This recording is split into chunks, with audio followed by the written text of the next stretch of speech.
9장 1절부터 마지막까지 말씀입니다. 같이 읽습니다. 이스라엘아, 너는 이방 사람처럼 기뻐 뛰놀지 말라. 내가 음행하여 내 하나님을 떠나고 각 타작 마당에서 음행의 값을 좋아하였느니라. 타작 마당이나 술틀이 그들을 기르지 못할 것이며 새 포도주도 떨어질 것이요 그들은 여호와의 땅에 거주하지 못하며 에브라임은 애굽으로 다시 가고 아수리에서 더러운 것을 먹을 것이니라. 그들은 여호와께 포도주를 부어 드리지 못하며 여호와께서 기뻐하시는 바도 되지 못할 것이라. 그들의 재물은 애국하는 자의 떡과 같아서 그것을 먹는 자는 더러워지나니 그들의 떡은 자기의 먹기에만 소용될 뿐이라. 여호와의 집에 드릴 것이 아님이니라. 너희는 명절날과 여호와의 절기의 날에 무엇을 하겠느냐? 보라, 그들이 멸망을 피하여 갈지라도 애굽은 그들을 모으고 노은 그들을 장사하리니 그들의 은은 귀한 것이나 찔레가 덮을 것이요 그들의 장막 안에는 가시 덩굴이 퍼지리라. 형벌의 날이 이르렀고 보응의 날이 온 것을 이스라엘이 알지라. 선지자가 어리석었고 신에 감동하는 자가 미쳤나니 이는 내 죄악이 많고 내 원한이 금이니라.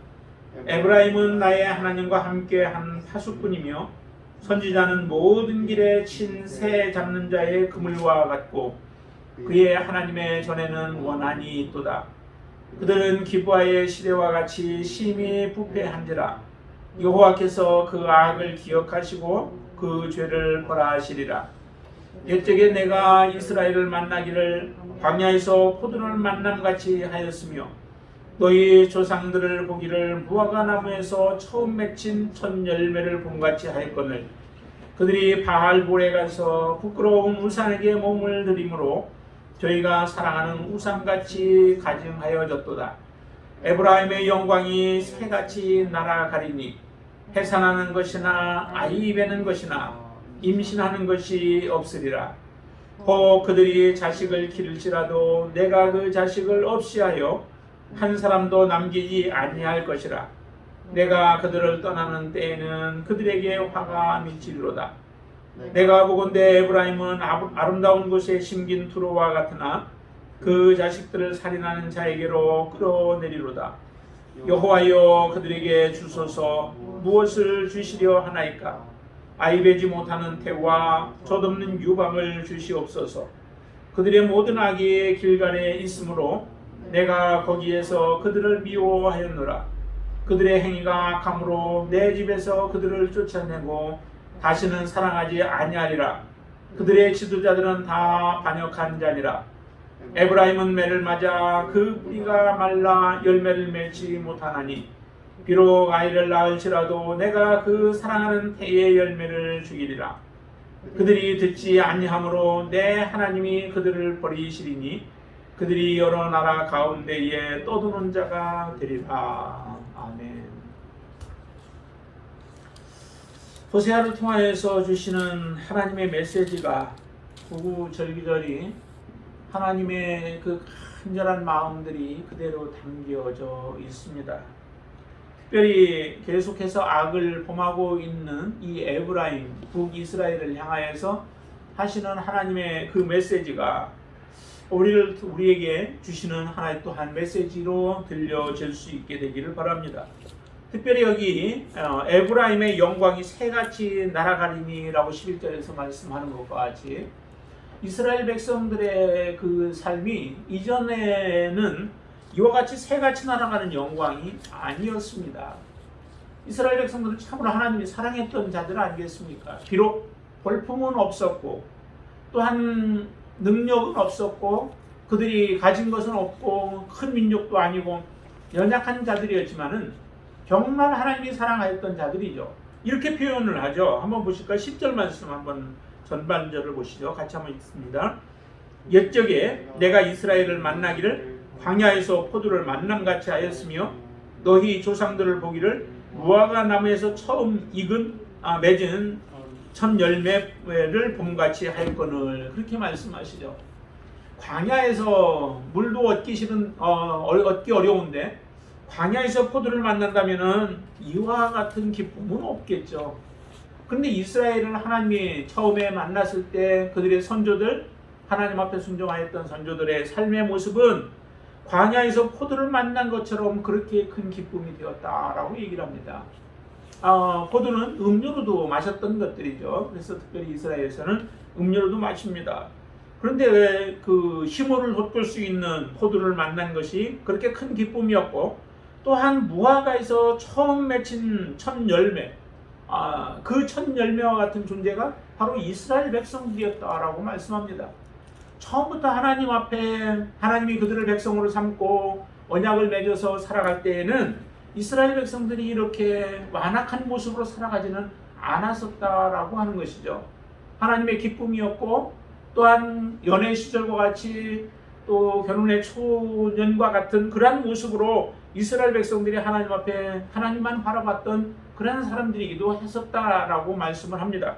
근데 참 이 말씀을 보면서 우리는 굉장히 마음이 아픈 부분들이죠.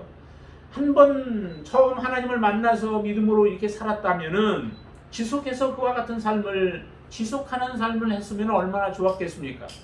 그런데 처음에는 이처럼 하나님 앞에 기쁨이었고 하나님의 즐거움이었고 하나님 앞에 하나님의 영광을 드러내는 자들이 되었었는데, 그들의 모습이 지금 현재 와서 호세아를 통하여 주시는 말씀 앞에서 이스라엘 백성들의 모습은 이 모든 기쁨이 다 사라져버린, 오히려 하나님 앞에 정말로 골칫거리가 되어지고 하나님의 마음을 아프게 만드는 일들을 행하고 있는 이스라엘의 모습을 그대로 우리에게 말씀해 주고 있는 거죠. 다 이거는 과거적인 모습으로 얘기합니다. 이전의 이와 같았다라고 말씀을 하시는 거죠. 여러분들의 삶은 어떻습니까? 정말 우리가 처음 믿음 생활할 때 뜨거웠던 그 믿음보다 점점 우리는 더 뜨거운 믿음으로 주님을 섬기고 계십니까? 우리의 믿음이 세상의 어떤 유혹이나 또 어떤 핍박 앞에서도 흔들림이 없는 모습으로 오직 주님만 바라보는 믿음으로 초지일관 하나님만을 사랑하면서 우리가 살아가는 믿음의 삶을 살아가고 있습니까? 우리의 믿음이 점점 더 쇠퇴해져 가고 있고 더 나약해져 가고 있고 더 세속화되어져 가고 있다면은 지금 이스라엘 백성들을 책망하는 이 말씀, 그 말씀이 지금 저와 여러분들을 책망하는 하나님의 말씀이다라고 하는 것입니다. 근데 많은 사람들 이야기를 들어보면 다 지금 하나님 앞에 내가 열심을 낸다, 그리고 지금이 좋다라고 말하기보단 이전에 좋았던 것들을 많이 연상하며 또 생각하면서 회상하면서 우리가 그때를 생각해요. 그러면서 지금은 하나님 앞에 섬기지 못하고 하나님 앞에 일하지 못하는 그런 모습들만 우리가 이야기를 하죠. 그렇죠. 우리 육체적으로는 그럴 수 있습니다. 육체적으로는 점점 우리의 몸이 약해지다 보니 하나님 앞에 더 열정적으로 우리의 몸으로 하나님을 섬기는 일들이 어려워질 수 있죠. 그렇다고 우리의 믿음이 쇠퇴해서는 안 되죠. 우리의 속사람이 나약해져서는 안 되죠. 점점 더 우리의 속사람은 하나님으로 충만해져야 하고 하나님의 나라에 대한 소망으로 가득한 삶을 살아야 되죠. 주님을 만나볼 그런 기대로 가득 찬 삶을 살아가야 하는 것이 바로 그리스도인들의 삶이어야 하는 것입니다. 그런데 많은 사람들에게 그런 간정을 우리가 들어보기가 참 어려워요. 점점 가면 나약해서 자기 믿음 하나 간수하기가 힘들어하는 그런 모습들을 보는데, 그 모습이 바로 이 이스라엘, 에브라임의 모습이고 북이스라엘의 모습이다라고 하는 것을 우리는 꼭 기억하셔야만 합니다. 여러분들의 믿음은 결코 점점 부끄러운 신앙이 아니라 하나님 앞에 더 영광스러운 삶이 되어지고 더 정말 가면 갈수록 하나님만을 붙잡는 믿음의 삶이 되길 바랍니다. 왜 우리 가운데 연약한 부분들이 많이 생길까요? 왜 질병도 우리가 믿음으로 살아가면서 생길까요? 그런 질병들을 통하여서 하나님의 나라에 대한 소망을 갖게 하는 것이 하나님이 우리에게 질병을 또 허락하시는 이유 중에 하나가 아닐까요? 뭐 전부 다 그렇다고는 하지 않지만은 그럴 수도 있다는 거예요. 우리가 이 땅에 건강한 모습으로 여러분들 항상 아무 데도 아프지 않고 만약에 살아갈 수 있다면은 여러분들 오직 주님만 바라보고 살아갈 수 있을까요? 건강하면 건강한 거 가지고 더 다른데 세상적인 일을 하는데 우리가 바빠질 수 있을 거예요. 몰라도 다 대부분의 경우는 많이 그럴 거예요. 정말 하나님 앞에 붙잡힌 사도 바울과 같이 하나님 앞에 온전히 붙잡힌 사람은 마지막 자기 그 한 호흡까지도 하나님을 향하여서 달려갈 길을 다 달리고 또 표대를 향하여서 달려가는 그러한 믿음으로 오직 하나님의 영광 위하여 그의 삶을 바치겠지만은 많은 사람들이 건강하면은 하나님을 잊어버리고 살아갈 거예요. 또 우리가 풍성해지면은 하나님을 모른 채 하고 그 모든 것들이 다 우리의 노력으로 되어진 것처럼 그렇게 고백하는 거죠. 그렇기 때문에 이스라엘 백성들을 가나안 땅에 들어가게 하실 때에도 모세가 그들에게 당부하잖아요. 너희들이 들어가서 하나님이 풍성하게 모든 것들을 공급해 주면은 그때 너희들이 착각하지 않기를 바란다는 거예요. 가서 이 모든 것들이 내가 수고하고 내가 땀 흘려서 내가 노력해서 내 힘으로 다 얻은 것이라고 그렇게 고백할 때에 너희들은 그때 하나님의 진노가 임하게 될 것을 말씀을 하시는 것을 우리가 보면은 사람들은 다 이렇게 간사하기도 하고 연약하다는 거죠. 바로 이스라엘 백성들이 이처럼 광야에서 포도와 같이 되었고 무화과 나무에 맺힌 그런 첫 열매와 같은 존재들이었는데 지금 이스라엘이 에브라임의 영광이 새같이 날아가 버렸다라고 얘기를 합니다. 에브라임의 영광이 무엇일까요? 에브라임의 영광이 이 에브라임이라고 하는 그 말은 창성함이라고 하는 의미를 가지고 있어요. 창성하다라고 하는 그런 뜻, 아니면 두 배로 결실한다라고 하는 그런 뜻들을 가지고 있어요. 그러니까 이 라헬이 낳은 아들 아니겠습니까?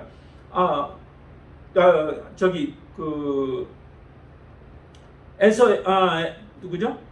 요셉의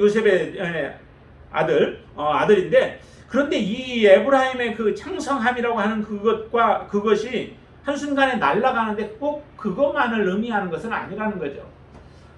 지금 이 에브라임의 영광이 새같이 날아갔다라고 했을 때 그 영광은 그 밑에 12절을 한번 보시면은 이렇게 얘기를 해요.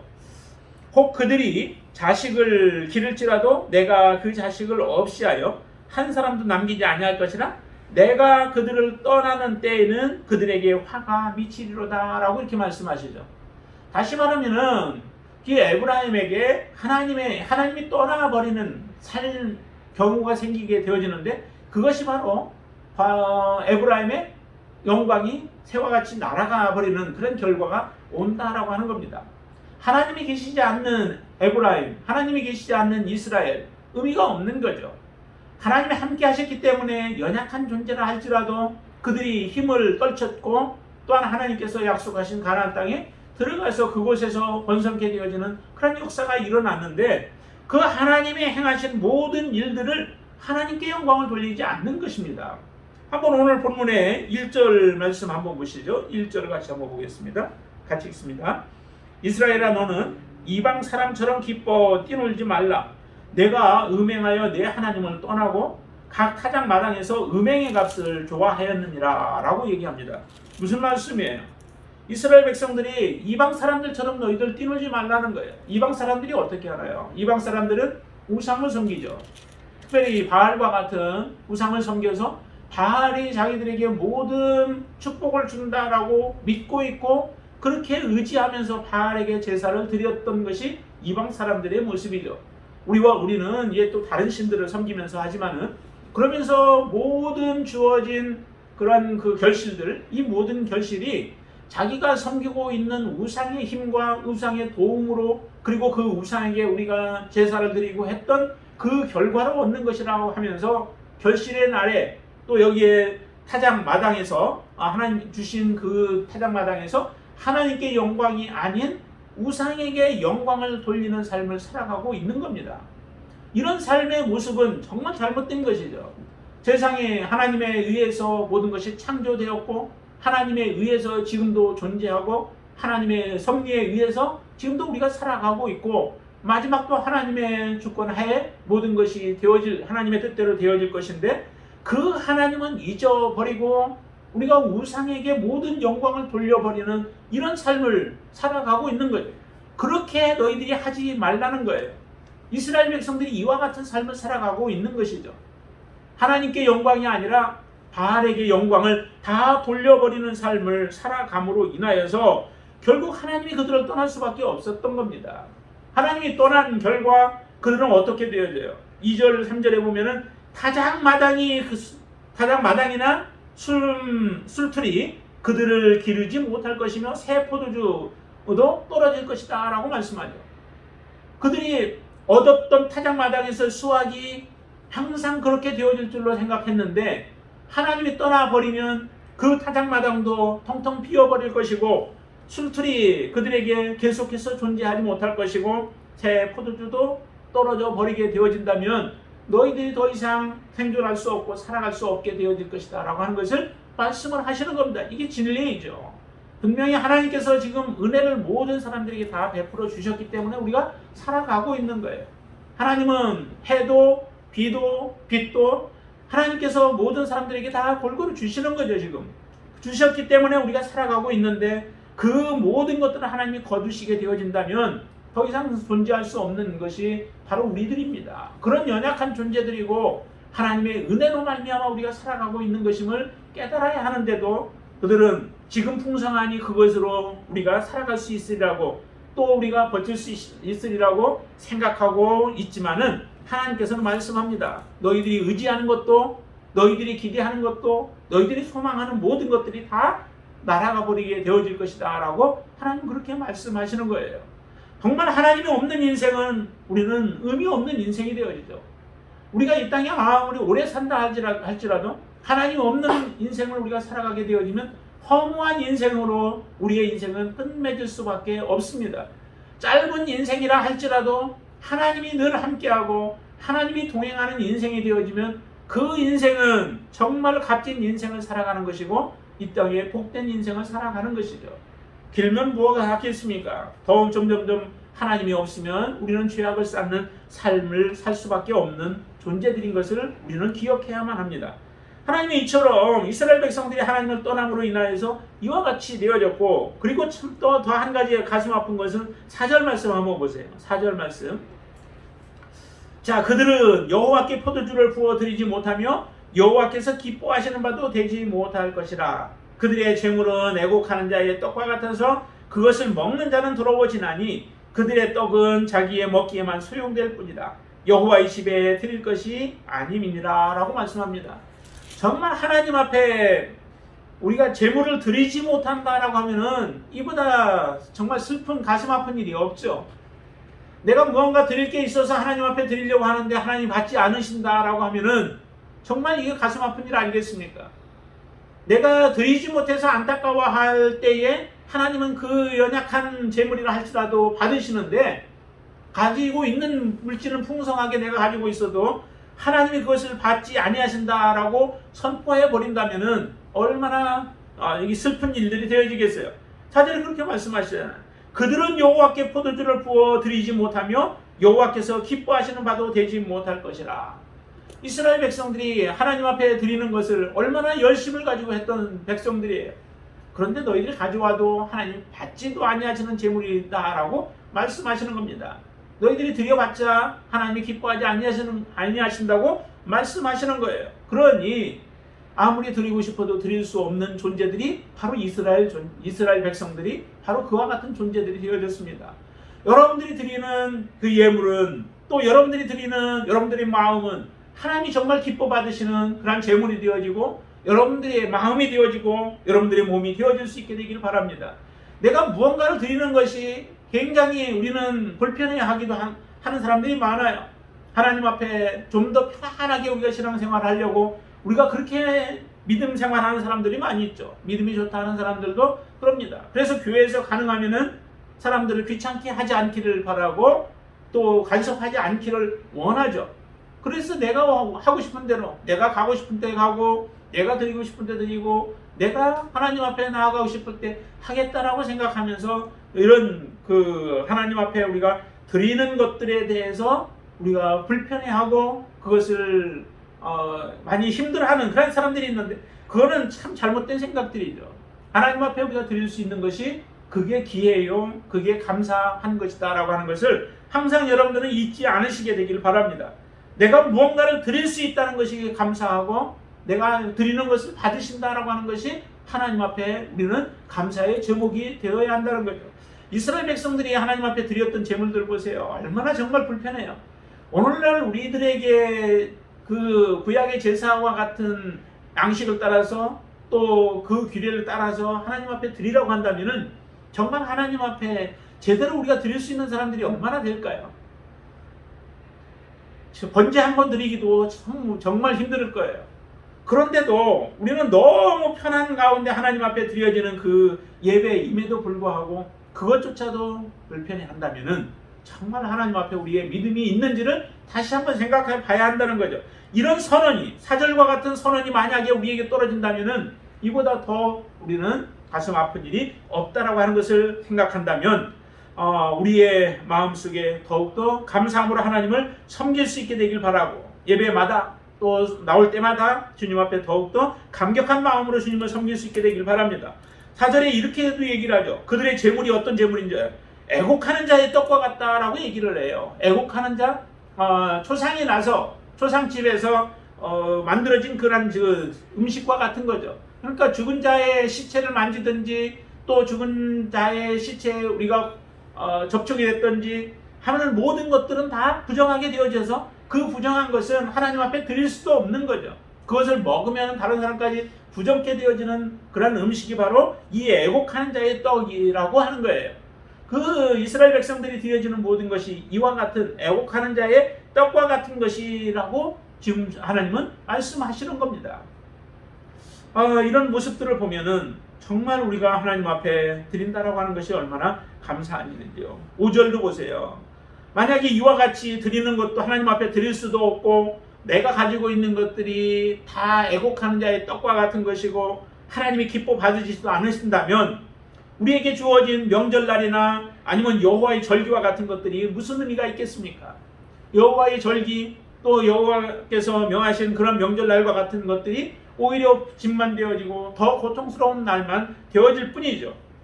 이스라엘 백성들이 바로 이와 같은 일들이 바로 너희들 앞에 임하게 되어질 것에 대해서 하나님은 지금 말씀하고 계시는 겁니다.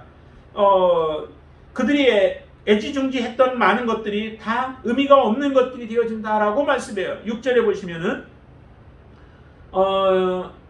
보라, 그들이 멸망을 피하여 갈지라도 애굽은 그들을 모으고 노분 그들을 장사하리니 그들의 은은 귀한 것이나 찔레가 덮을 것이요 그들의 장막 안에는 가시 덩굴이 퍼지리라 라고 말씀하시죠. 거기에 보면은 그들의 은은 귀한 것이지만은 찔레가 덮여버리고 장막은 그들이 편안하게 쉴 수 있는 장막은 오히려 가시 덩굴이 퍼지게 되어지는 것과 같이 그들의 삶이 하나님께서 피폐하게 만들어버리고 고난 가운데 처해지게 되고 그들의 삶은 망하게 되어질 것에 대해서 말씀을 합니다. 그러면서 형벌의 날이 이르렀고 보응의 날이 이르렀다라고 하는 것을 이스라엘 백성들이 알기를 원한다라고 말씀하세요. 그러니까 자기 현실을 알지 못하는 거죠. 어떤 일들이 어떻게 일어날지에 대해서도 깨닫지 못하고 있고 앞으로 어떠한 하나님의 심판이 임하게 되어질지도 알지 못하고 있기 때문에 그들의 죄악의 길에서 돌이키지를 않고 있는 겁니다. 얼마나 그들의 삶이 완악한 삶을 살았는지를 그 다음 절에 우리에게 잘 보여줍니다. 거기에 보면은 선지자가 7절 중반절에 보면 선지자가 어리석었고 신에 감동하는 자가 미쳤나니 이는 내 죄악이 많고 내 원한이 큼이니라 라고 말씀하시죠. 그 선지자가 어리석었다? 실제적으로 선지자가 어리석은 게 아니라 선지자들은 거짓 선지자들과 참 선지자들이 있죠. 참 선지자들은 항상 하나님의 말씀만을 증거하고 외침으로 인하여서 많은 사람들이 사실은 미워했습니다. 많은 사람들이 선지자들 때문에 자기들이 고난을 당한다라고 생각을 해요. 나의 죄 때문에 선지자들이 그렇게 외치고 있는 것에 대해서는 생각하지 않고 오히려 선지자들이 외침으로 인하여 그 외쳤던 하나님의 예언의 말씀들이 그대로 성취되어짐으로 인하여 선지자들이 우리를 괴롭게 한다라고 생각한 거예요. 그의 아주 대표적인 인물이 아합이었었죠. 엘리야를 만나서 엘리야에게 했던 말들이 그렇잖아요. 엘리야 때문에 지금 이스라엘이 고난을 당한다라고 그렇게 말하고 있는 겁니다. 그렇지만은 엘리야가 외쳤던 이유는 어디에 있습니까? 아합이 하나님의 뜻을 저버리고 악한 길로 갔기 때문에 하나님의 예언의 말씀을 전하고 또 그 예언의 말씀대로 그 가뭄에 그런 고통들이 와서 모든 사람들이 고난을 겪게 되어지는 일들이 있었잖아요. 그 근본 원인이 어디에 있습니까? 하나님 앞에 악을 범했던 것이 근본 원인 아니겠습니까? 참된 선지자들은 온전한 말, 하나님의 뜻을 바르게 전했습니다. 그 바르게 전하는 말들이 악한 길을 가고 있는 사람들에게는 받아들이기가 쉽지 않았고 그로 인하여서 선지자들을 미워하고 선지자들을 학대하고 선지자들을 때로는 죽이는 일들까지 일어났던 것들이 바로 그거와 같은 모습이죠. 그래서 일반 사람들이 바라볼 때는 정말 선지자가 어리석은 자처럼 보여졌고 또한 신에 감동한 자가 미친 자처럼 보여지기도 한다는 거죠.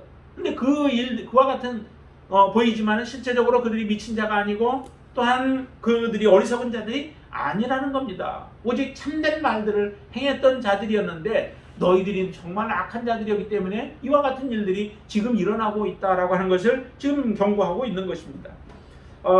그러면서도 이스라엘 백성들은 회개할 줄을 알지 못하고 점점 악한 길로 가서 9절에는 이렇게까지 얘기해요. 그들은 기브아의 시대와 같이 심히 부패한지라 여호와께서 그 악을 기억하시고 그 죄를 벌하시리라 라고 말씀. 기브아 시대는 사사 시대를 얘기하는 거죠. 사사 시대의 말기에 보면은 이스라엘 백성들 가운데 참 끔찍한 일이 일어났었죠. 레위인이 첩을 두고 그 첩이 음행하여서 부모의 집에 가 있다가 그를 데리고 오다가 중간에 기브아라고 하는 그 땅, 그 지역이 에브라임 지역이에요. 그 지역에서 살고 있던 기브아 족속들 그들의 이와 같은 일을 저지르게 되어지죠. 그 시대를 지금 이야기를 하는 거예요. 그래서 에브라임 그 지역에 에브라임 지파 그 지역에 이와 같은 일이 일어나서 그때 첩이 죽게 되어지고 그 첩을 결국 죽이게 되어지죠. 베냐민 지파.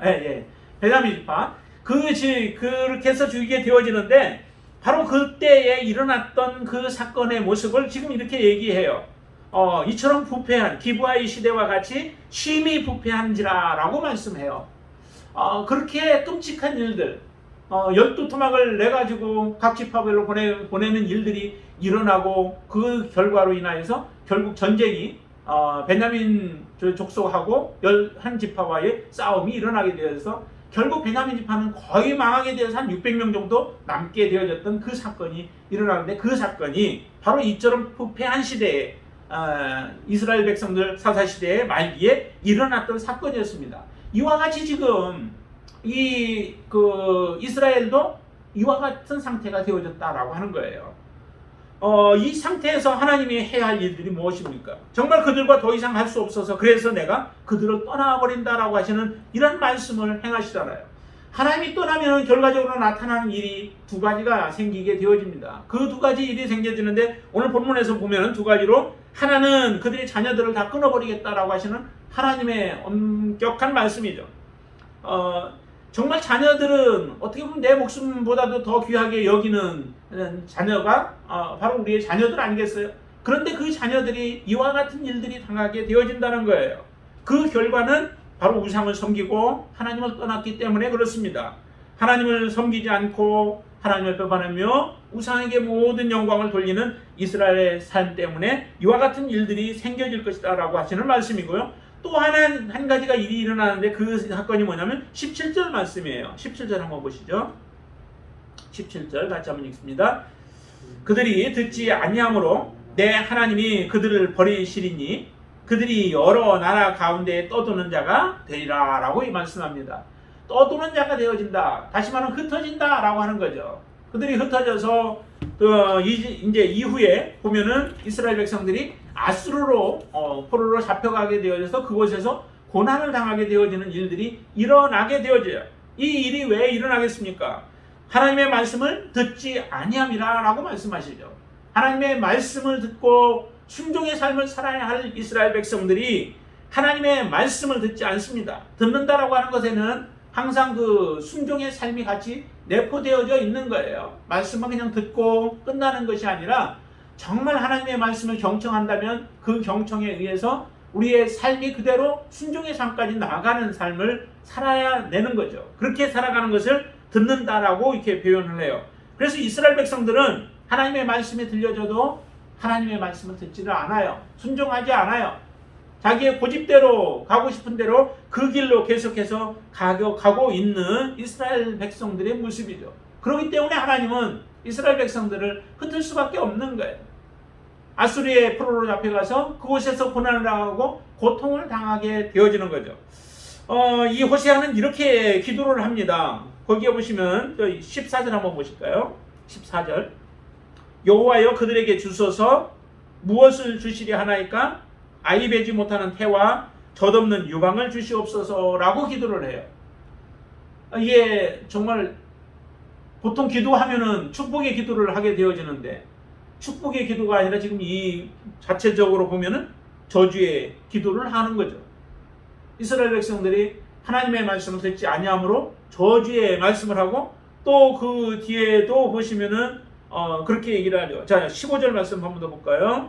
15절. 그들의 모든 악이 길갈에 있으므로 내가 거기서 그들을 미워하였노라. 그들의 행위가 악함으로 내 집에서 그들을 쫓아내고 다시는 사랑하지 아니하리라. 그들의 지도자들은 다 반역한 자니라 라고 말씀합니다. 16절에도 에브라임은 매를 맞아 그 뿌리가 말라 열매를 맺지 못하나니 비록 아이를 낳을지라도 내가 그 사랑하는 태의 열매를 주기리라 라고 말씀하세요. 이처럼 호세아가 아주 저주와 같은 이런 기도를 하고 또 그런 메시지들을 전하고 있는데 사실은 저주라기보다 저주 속에 포함되어져 있는 하나님의 간절한 마음을 우리가 읽으셔야 되는 거죠. 그들을 정말 이렇게 하겠다라고 하는 것보다 너희들이 빨리 돌아오라라고 하는 것이 더 하나님의 마음에 깊이 있는 것이죠. 그래서 너희들이 돌아오지 아니하면 결과적으로 이와 같은 일들이 일어나겠지만은 돌아오게 되어진다면 하나님이 그들을 긍휼히 여기고 인애를 베푸시고 자비를 베푸시는 하나님이심을 보여주고자 이렇게 말씀을 하시는 겁니다. 매를 맞아서 그 뿌리가 말라 열매를 맺지 못하는 것과 같은 존재가 이스라엘 백성이요. 또한 하나님의 영광이 떠나서 날아가는 새와 같은 모습이 되어져 있는 현재의 상황인데 이 상황 가운데 머무르지 말고 빨리 너희들이 돌이켜서 하나님께로 돌아오라라고 하시는 메시지예요. 우리가 계속해서 호세아서 뒤에 후반절 7장부터 시작해서는 비유의 말씀을 통해서 이스라엘의 현재의 모습을 말씀하고 계시고 그런 가운데서 그 비유를 잘 깨닫고 그들이 지금 우리가 어떤 상황 가운데 놓여 있는가를 알고 그 가운데서 돌이켜서 하나님께로 돌아오게 되어지면 마지막에는 하나님께서 그들에게 구원을 베푸실 것이다 라고 하시는 약속을 주시고 계시지 않습니까?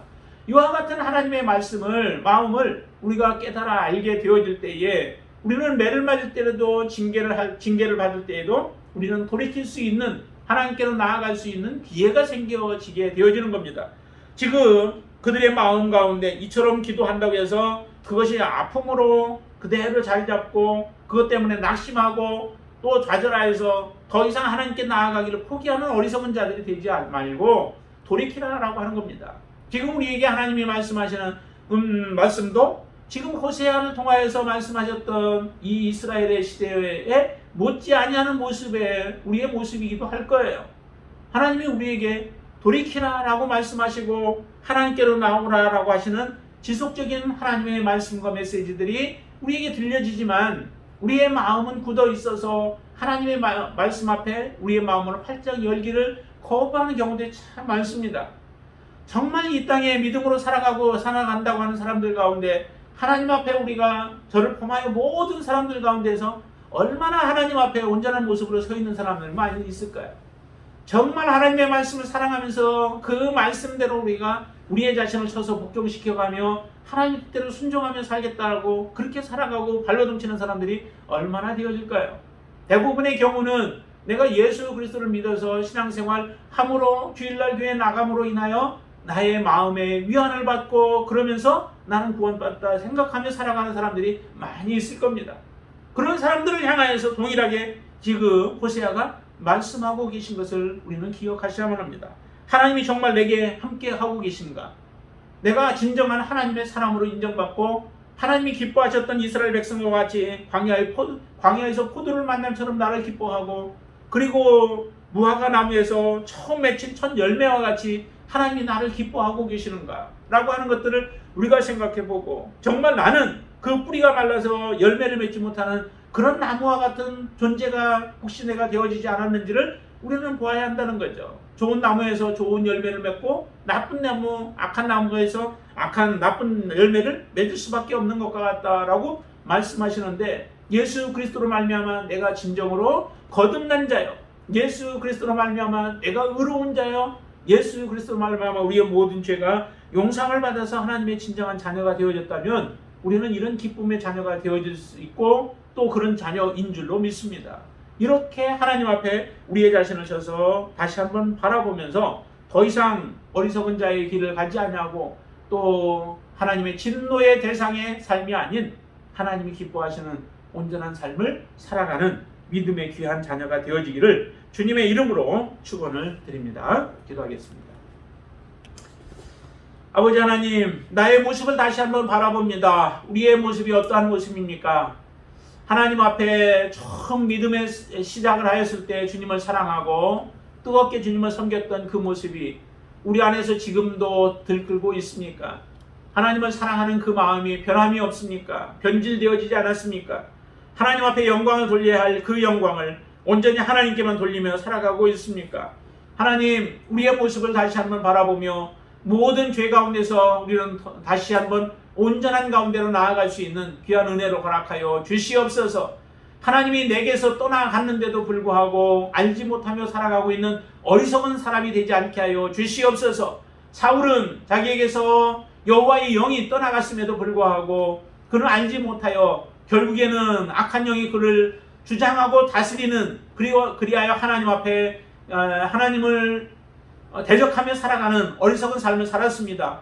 우리의 삶 가운데 그렇게 되지 아니하도록 주님 도와주시고 날마다 우리 가운데 역사하시는 성령님의 인도함을 따라서 성령이 기뻐하는 귀한 삶을 살아갈 수 있도록 역사하여 주시옵소서. 예수님의 이름으로 간절히 기도드리옵나이다. 아멘.